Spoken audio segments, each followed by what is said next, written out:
Hello everyone!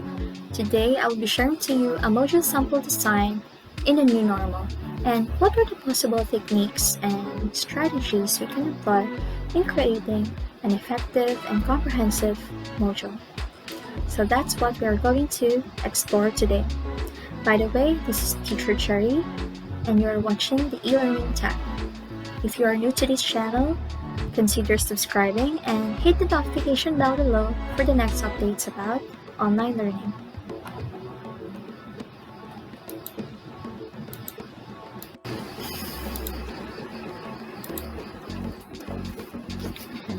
Now, let's start with the basics, knowing what is a learning module. A learning module is a self-contained, formally structured learning experience with a coherent and detailed set of learning outcomes and assessment.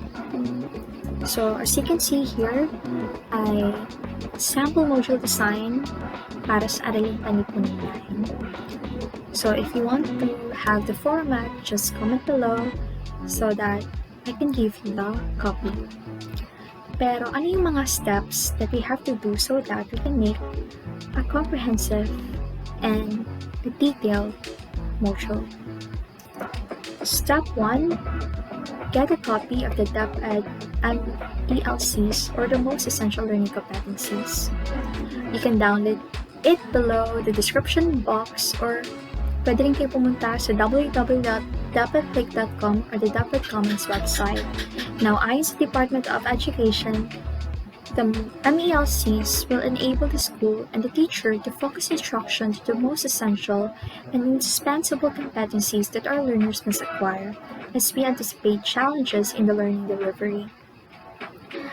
The most essential learning competency will serve as a reference to assist the teacher sa pag-identify ng napaka-importanteng learning competency para ma-develop ang learners and what should be prioritized in this pandemic situation. So that means the curriculum guide remained as it is, but it was just modified and streamlined to the most essential learning competencies to replace the existing curriculum guide, but effective only for school year 2020-2021. Now, one of the alternative learning modality in the new normal is the modular learning. This is recommended by the Department of Education.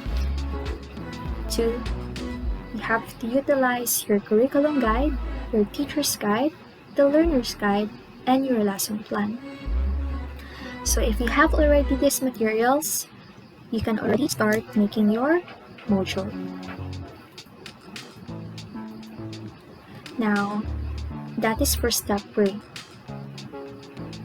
I'm going to share to you a guide for a format on how to make your module. So this is what I learned after careful research and attending of webinars. From the module that you see on the screen, these are the things that you need to include in your module, or the parts that you need to include in your module. Number 1 is the title page. You can write and include here the quarter, the grading period, so first quarter, second quarter, then title of the learning module, and the grade level that you cater. You can also add picture and tap your creativity skills to make your learning module attractive to your students, because the more that they want to look in your module, the more that they will want to be engaged in that learning material. So, mas maganda kapag colorful, maganda sa mata, and it always proves effective kapag attractive ang isang bagay sa mata ng mga students. Then, number 2 is the table of contents, or talaan ng nilalaman, but this is optional. I just included that because I need my module to be organized, and I recognize that it's more user-friendly. They can navigate easily the pages that they want to answer or read after they finish the module. And then number 3 is the introduction and focus question. These sections serve as an introduction to the module students are beginning. So this is your chance, teachers, to explain what is the focus of the lesson. You can also set expectation here, what you want your students to get from your lesson. Number 4 is the learning goals and objective, which should be aligned to the DEPED and MELCs. So make sure that in this section, you will provide the learning outcomes, what are the students should be able to acquire. You also include the expected skill you want your students to get out of a particular module. And number 5, the heart of the module, the learning activities and other exercises.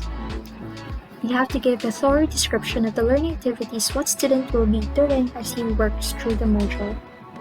My different learning style for the learning activities na ipapagawa mo sa inyong mga student. So, if home-based, make sure that purely yung ginawa mong module nandun na lahat yung kailangan sagutan ng bata. But if the student can connect to the internet, they have their way of accessing connection, then you can use asynchronous and synchronous learning. You can put the activities in your module, but you can also tap them in the internet. Pwede ka magpa-answer sa kanila sa Edmodo or sa Google Classroom, or you can have your Zoom meeting. So, ang difference lang ng asynchronous and synchronous learning is that synchronous learning, a group of students are engaging in learning at the same time.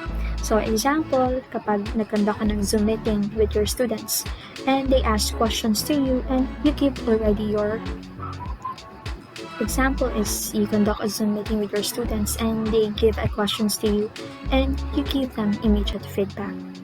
So, yan ang synchronous learning. You are present at the same time. But when we say asynchronous approach, kind of learning, it's opposite to the synchronous learning.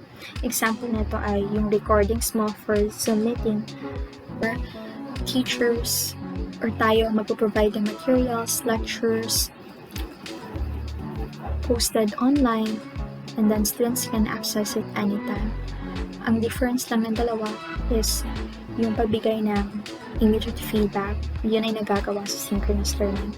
But for asynchronous learning, it usually takes time. But the thing is, they still learn the same content and the same learning material. So, winner pa rin yung dalawa.